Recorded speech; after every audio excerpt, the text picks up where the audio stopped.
ఉంటుంది అనేది భారత్ ఇప్పటికే రుచి చూపించిన నేపథ్యంలో S-400 దాని పనితీరును చూపిస్తోంది. ఇప్పటికే మనం చూస్తున్నాము ఎన్ని డ్రోన్స్ అలాగే ఎన్ని క్షిపణుల్ని పంపించినా కూడా S-400 తో మనం దాన్ని ఎదుర్కొంటున్నాము. S-400 లో మల్టీ ఫంక్షన్ రాడార్ అలాగే autonomous detention and targeting system కూడా ఉంటుంది. ఈ నేపథ్యంలో వచ్చిన దాన్ని వచ్చినట్టే కూల్చివేస్తూ మనకి కనిపిస్తున్నాయి. ఇక ఇస్లామాబాద్ లో మనం ఇప్పటి వరకు చూసాం. ఇస్లామాబాద్ లో జరిగినటువంటి దాడిని మనం భారత్ చేసినటువంటి డ్రోన్ దాడి ఎంత సక్సెస్ఫుల్ గా ఇస్లామాబాద్ రీచ్ అయింది అనేది కూడా మనం చూస్తున్నాం. భారత ఆర్మీ స్టేషన్లపై అటాక్ కి ప్రయత్నించినటువంటి పాక్ అయితే విఫలమైంది.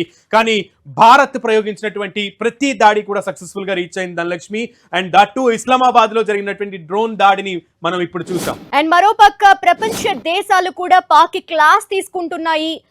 ఇటువంటి చర్యల్ని విరమించుకోవాలని చెప్తున్నప్పటికీ కూడా పాక్ తన వక్రబుద్ధి చూపిస్తూనే వస్తుంది. సో ప్రస్తుతం అమెరికా ప్రధాని అక్కడ అధ్యక్షుడు కూడా పాక్ కి ఒక క్లాస్ తీసుకుంటున్నారు. ఇటువంటి విపత్కర పరిస్థితులు, ఇటువంటి ఉగ్ర దాడుల్ని విరమించుకోవాలని చెప్తూ వస్తున్నప్పటికీ కూడా పాక్ వినట్లేదు.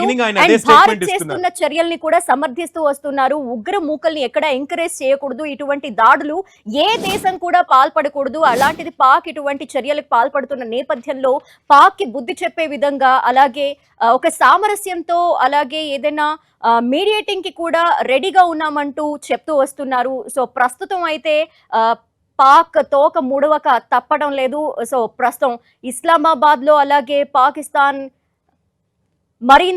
మరికొన్ని ప్లేసెస్ లో కూడా దాడులకు తెగబడుతున్నప్పటికీ S-400 తో మనం ఎదుర్కొంటూ వస్తున్నాము. సో ప్రస్తుతం అయితే ఈ అటాక్స్ కి సంబంధించి అలాగే ఆపరేషన్ సింధూర్